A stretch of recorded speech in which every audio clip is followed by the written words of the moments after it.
Seterusnya kita kenali pula golongan-golongan dalam agama Kristian. Dalam agama Kristian ini ada dua golongan yang utama.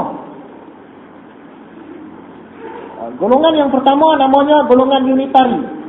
Golongan Unitari ini dia percaya Nabi Isa ataupun Yesus itu bukanlah Tuhan sebenar. Tuhan itu Tuhan, Nabi Isa ni anak Tuhan, tapi tak standing dengan Tuhan. Ajaran mereka ini dekat dengan agama Islam.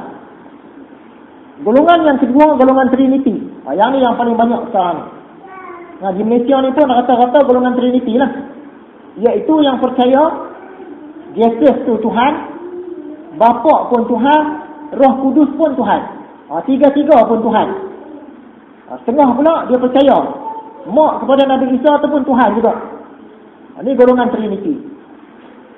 Sebelum pemerintah Rom kumpul kitab-kitab Injil ni, yang masyhur ketika itu ialah golongan Unitari. Mereka ni ikut ajaran Nabi Isa yang betul, ataupun hampir-hampir nak betul. Mereka percaya Nabi Isa ni hamba Allah, dia bukan Tuhan. Tapi bila pemerintah Rom ambil kuasa, dia perkenalkan, dia majukan ajaran yang mengatakan Trinity. Tiga-tiga pun Tuhan. Jadi lama kelamaan golongan yang sembah Tuhan sebenarnya makin kurang. Sampai hari ini kurang sangat golongan Unitari. Yang banyak golongan Trinity. Dia percaya tiga-tiga pun Tuhan. Nabi Isa pun Tuhan, Tuhan Bapa pun Tuhan, Roh Kudus pun Tuhan. Seterusnya, dari mana datang sebutan Nasrani? Hadis yang kita bacakan ini menyebut Nasrani, ataupun biasa kita sebut Nasara. Perkataan Nasrani ini, dia datang daripada nama kampung Yesus. Nama kampung Nabi Isa masa dia kecil. Dia duduk di Nazareth. Duduk di Nazareth, daripada perkataan Nazareth inilah lahirnya perkataan Nasrani. Itu pendapat yang kuatlah. Ada juga pendapat yang lain. Pendapat lain mengatakan perkataan Nasrani ini berasal daripada Nas. Kita baca surah Nas kan? Maksudnya kejayaan. Ada juga pendapat mengatakan daripada perkataan Ansar. Salah satu maksud Ansar ni ialah pembantu. Tapi pendapat yang kuat mengatakan ialah Nazareth inilah tempat asal Nabi Isa. Sebab itu orang yang ikut Nabi Isa ni disebut Nasrani ataupun Nasara oleh orang-orang Arab. Nasrani menurut orang Melayu. Orang Melayu dia sebut Nasrani juga. Tapi disebut Serani. Kita sebut Serani. Dia itu orang Serani tu. Apa maksud Nasrani pada orang Melayu? Asalnya orang-orang Portugis yang datang ke Melaka. Orang Portugis yang datang ke Melaka, keturunan mereka tu di sana disebut Serani. Satu lagi, kita ni kalau orang Asia kahwin dengan orang Eropah, kahwin dengan orang kulit putih dapat anak, anak dia tu disebut Serani. Itu Serani menurut bangsa Melayu. Apa maksud Kristian? Nabi Isa dalam kitab Bible dia tak pernah sebut perkataan Kristian.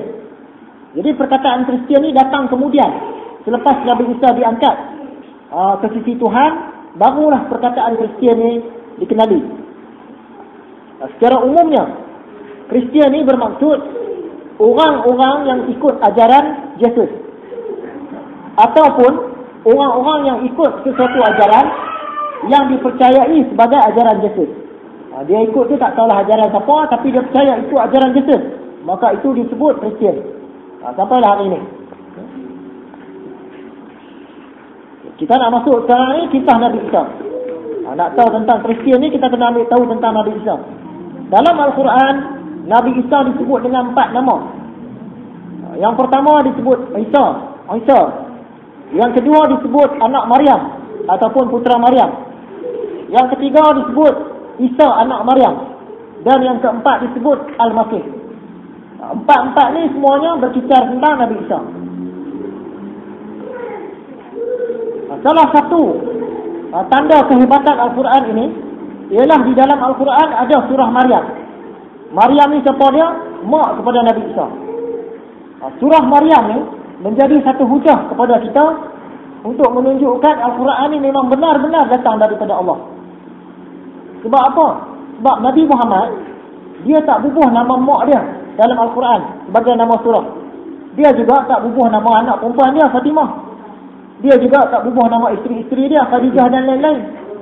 Tapi tiba-tiba dia letakkan nama Maryam, mak kepada Nabi Isa. Sedangkan Nabi Isa tak ada kaitan dengan penduduk Mekah.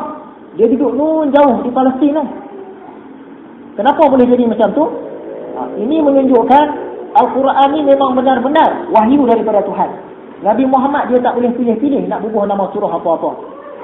Kalaulah sebagaimana tuduhan mereka yang mengatakan Nabi Isa ini, Nabi Muhammad ni mencipta Quran, dia karang sendiri.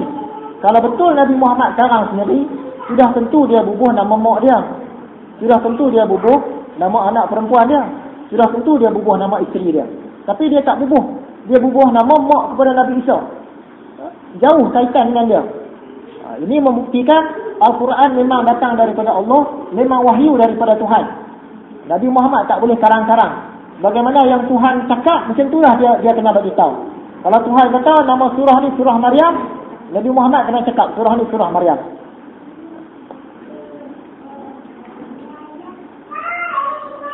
Bahkan di dalam Al-Quran, nama Nabi Isa disebut lebih kurang sebanyak 25 kali.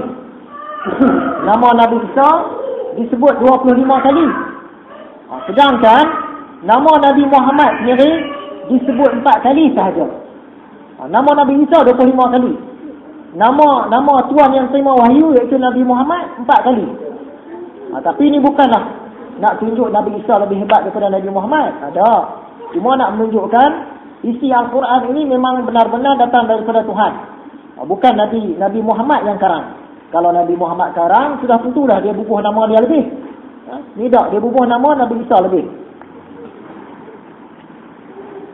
Seterusnya kita akan melihat kisah Maryam.